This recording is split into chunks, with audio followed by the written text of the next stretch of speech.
votre chaîne Ngekokh TV. Ngekokh TV, c'est une chaîne télémédia bilen gëna djégé. Pour vos reportages, des émissions, couverture médiatique, vos publicités, Ngekokh TV indil na len lu bess. Avec une équipe pétrie de talents médiatiques. Ngekokh TV, un autre élan de la médiation sénégalaise. Partagez et abonnez sur votre chaîne Ngekokh TV.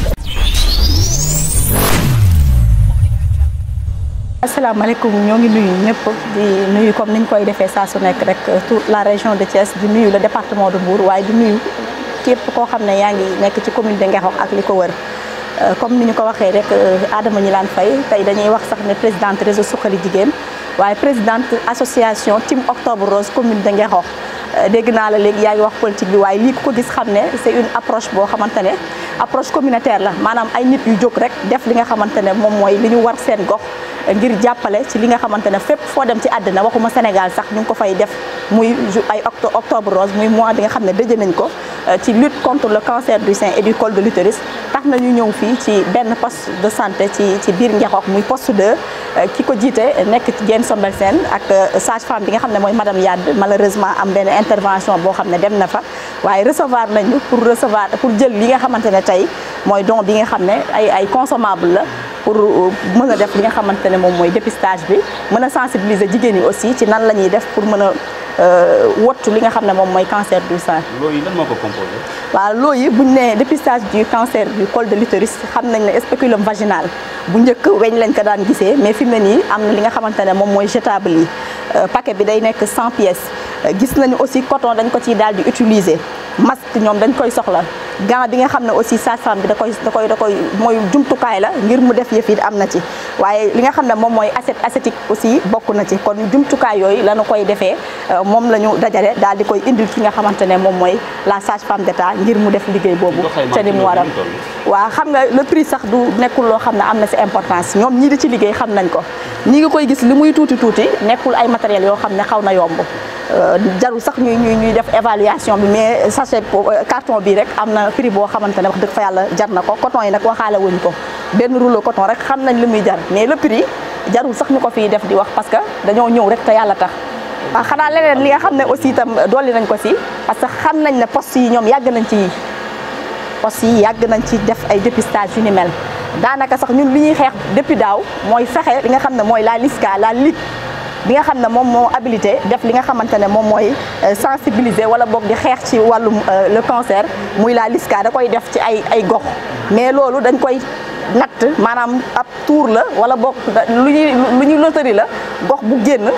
ñu ñëw defal la ko mooy consultation yu masse yi nga xam ne ñoom am nañu doole bi ñu koy defee ndax poste yi xam nañ ne am na transfert am na compétence yoo xam ne aussi eggu fa mën nañ ko bëgg mais lii bu ko poste jëndee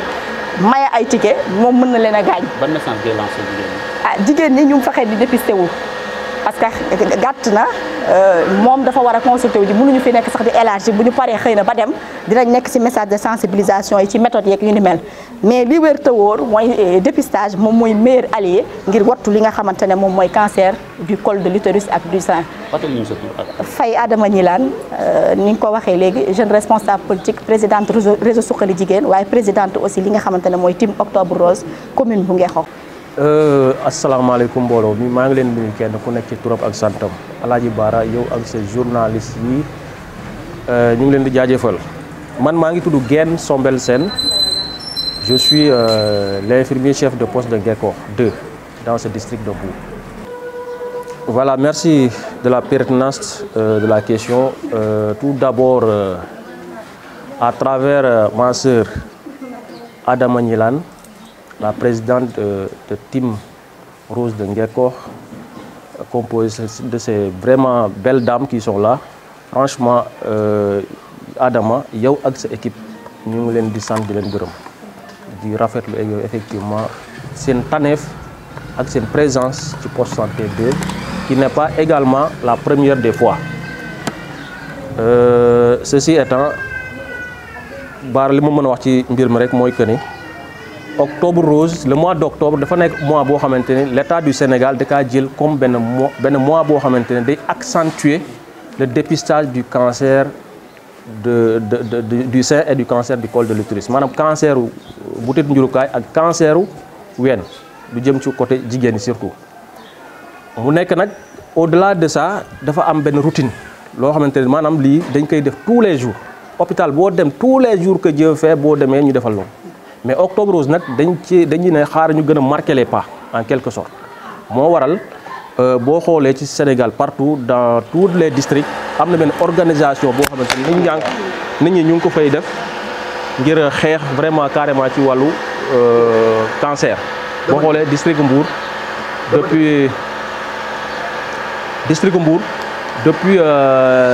depuis le mois d'octobre am na benn planification régulière boo xamante ni les sages-femmes sortent pour faire des stratégies au niveau des postes de santé pour dépister le maximum de personnes. Bon li ni mel nag su fekkente ne am na un jeune de Ngeko bénévole qui le fait avec désintéressement ñëw appuyer ñu fii nii au niveau de sa localité on ne peut que saluer ñu ngi lay sant di la gërëm bu baax di sant sa jigéen yi nga xam ne moom nga àndal mais rawatina notre père le délégué de quartier Modou Faye en tout cas ci misaal daal vraiment lii c'est des spéculum effectivement moom la ñuy utiliser sans spéculum avec vraiment tout le matériel qu'il faut et effectivement des comment ça s'appelle des tickets parce que effectivement la femme lu ñu demandé jigéen gi rek booy ñëw da ngay jaar ku le dagg ticket boo duggee ci sage-femme bi defal la li nga xamante ne moom nga bëgg point à part loolu amul leneen loo ci def voilà parce que comment ça s'appelle le cancer mbir mi dëggantaan fu ñu ko war a focaliser moo ci dépistage maanaam fagaru parce que faju moom bëgguñu fa àgg lu ñu mën a def ñun ñëpp muy agent de santé askan wi nañ ko def ci wàllu fagaru heureusement que une association à l'image de Team de Ngeko a très tôt compris et vraiment a mis sa main dans la pâte pour nous apporter cela. On ne peut que saluer et on vous sera les remerciements ne seront jamais assez. Franchement, nous les sant de gërëm di leen ñaax également à travers vous parce que vous êtes des jeunes leaders influents dans la société, dans la communauté. Essayez de tout faire pour que seen nawle yi nekk ci biir Ngeko yëpp vraiment ñu ñëw dépisté wu. Calendrier bi nag sage-femme bi moo koy def sage-femme bi je tiens à la remercier à l'occurrence madame Yad qui est empêchée parce qu'à urgence tout à l'heure raison pour laquelle moo sax moo waroon ñëw réceptionner ko. C'est tous les jours de lundi au vendredi de 8h à 16h de lundi au vendredi de 8h à 16h boo ñëwee fii dugg jënd ticket dugg ci biir. Mais avec ñi nga xamante ne ñoom ñu ñëw cela veut dire que les 10 ñi ñëw boo ñëwee ci ki nga xamante ne moom mooy sage-femme bi fële à partir de lundi doo dagg ticket bu dee dépistage kese moo la yóbbu il faut que ça soit clair dépistage kese dinañ la jox ticket nga dem dépisté woo bu dee leneen nag mais ticket boobu doo ko fay. D'accord dañ lay jox ticket mais. dañ lay jox ticket bi doo ko fay. Ah d'accord. Est-ce que je vous fais comprendre. c'est-à-dire ticket bi dépistage bi kenn du ko fay bii nga 10 yi 100 yi ñu maye c'est 100 n'est-ce pas. c'est 100 yi ñu maye. 500 yi ñu maye. non c'est 100. c'est 50 000. c'est 50 000 à raison de 500 francs par ticket. Okay. À partir de lundi. ñiy ñëw du ñu fay. Merci. su fekkente ni dépistage kese moo la yóbbu moo la fa yóbbu. bu weesoo loolu ku fi ñëw nag da ngay fay parce que poste aussi mënul continuer ci gratuité bu baax sinon on va souffrir. Donc jigéen ñi ci xayma bu ñu ñëwee dépisté ba pare lan intervalle bi ñu mën a toogaat ñëwaat xoolaat seen kii. wala benn dépistage sa question boobu nag man sage-femme moo waroon ñëw pour mën koo wax. waaye dañu ne toute femme normalement en âge de reproduction maanaam ku nekk ci période âge u sëy lu mu gàtt ñaari at yu nekk war ngaa mën a def dépistage jàpp naa ne sax ñaari at bëri na 1 an ça suffit largement 1 an suffit au moins nga ñëw dem ñu dépister la et puis voilà. waaw nga wax ñu sa kàddu gu mujj rek. kàddu gu mujj moom vraiment muy di remercier di sant di gërëm le team Ngeko Rose à travers notre sœur madame Gnilane Faye ci acte bi nga xamante ne vraiment c'est d'une générosité exceptionnelle hors des communs qu'on n'a pas tous les jours qu'on ne voit pas tous les jours. Et de remercier parce que kii moom du ma tay di ko remercier à chaque fois qu'il y a une organisation ici il nous appuie day du nekk ci suñu ginnaaw day nekk ci suñu kanam loolu aussi ça mérite d'être signalé et jigéen yi nga xamante ne aussi ñoo nekk ci gox bi vraiment di jàppale ñilaan ci affaire bi ñu ngi leen di sant di leen gërëm yéen ñëpp daal. Je suis Guène Sombel Sène, je suis l'infirmier chef de poste de Ngekoox 2 district Mbour. ñëw na fi ak benn bi nga xam ne départemental la Widish TV donc di jaajëfal aussi comme ni ñu ko waxee le délégué de quartier tonton Modou Gondel defe naa démb ci guddi rek lañ ko woo wax ko mu ne ma je serai présent kon loolu sag bu rëy la di suñu kilifa di suñu nijaay nekk ci gox bi comme ni ko ICP bi waxee lépp loo xamante ne wax nañ ko ngir gox bi rek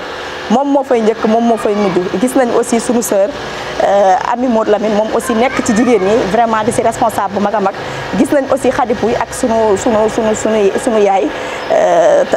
yaawa donc nekk na loo xamante ne rafet na bu baax a baax ñii sama ginnaaw nag ak seen chemise yu yaañ yi sama sœur Awa aussi ñu gën ko xam ci langum politique bi nekk ci Malick Gueye gis nañ ko taxawaay bu rafet bi nga xam ne taxaw na fa borom chemise yu rose yi nag di leen gërëm c'est ça tim bi mu ngi nii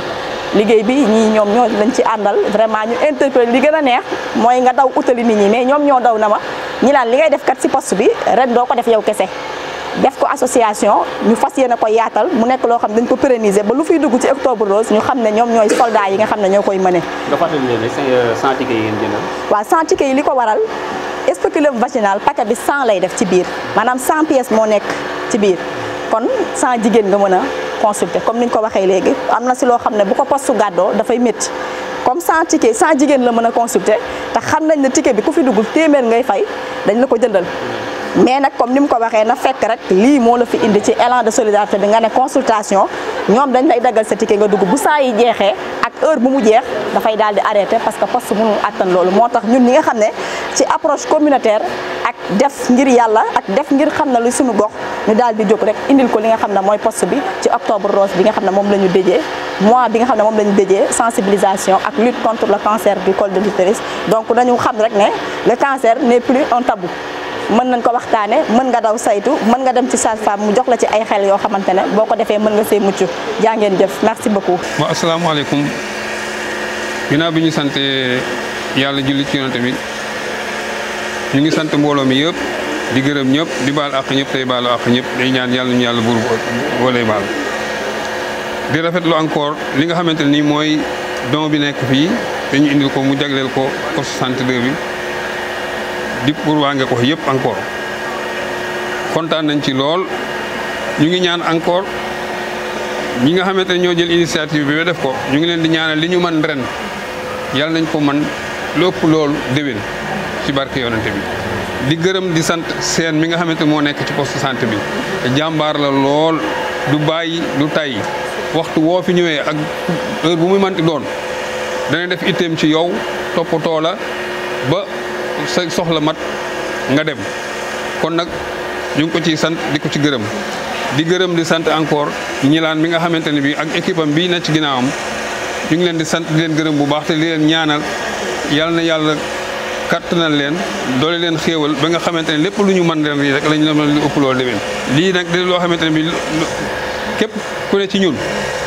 waroon na la waaye nag li nga xamante ne war na la bu ñu la ko defalee dañ ciy war a sant gërëm pour Ngekoox yëpp la kon nag yàlla nañu yàlla doole jàppale leen jàppale seen mi nga xamante ne moo yor poste santé bi mais ku wér ak wérle gën ko dégg yàlla def malade bu mu fi faj yàlla na wér ci barke yonante bi sallallahu alayhi wa sallam di leen gërëm di leen sant kontaan nañ ci bu baax nag di wax ci turu délégué de quartier ci Ngekoox yëpp parce que kenn ku fi taxawoon it day wax ci turu ñëpp rek ñu ngi sant ñëpp di gërëm ñëpp jërë ngeen jëf waaw Mamadou Faye délégué de quartier Ndalor. Votre chaîne Ngekoox TV. Ngekoox TV, c'est une chaîne télémédia bilen gëna jege. Pour vos reportages, des émissions, couverture médiatique, vos publicités, Ngekoox TV indil na leen lu bees. Avec une équipe pétrie de talents médiatiques. Ngekoox TV, un autre élan de la médiation sénégalaise. Partagez et abonnez sur votre chaîne Ngekoox TV.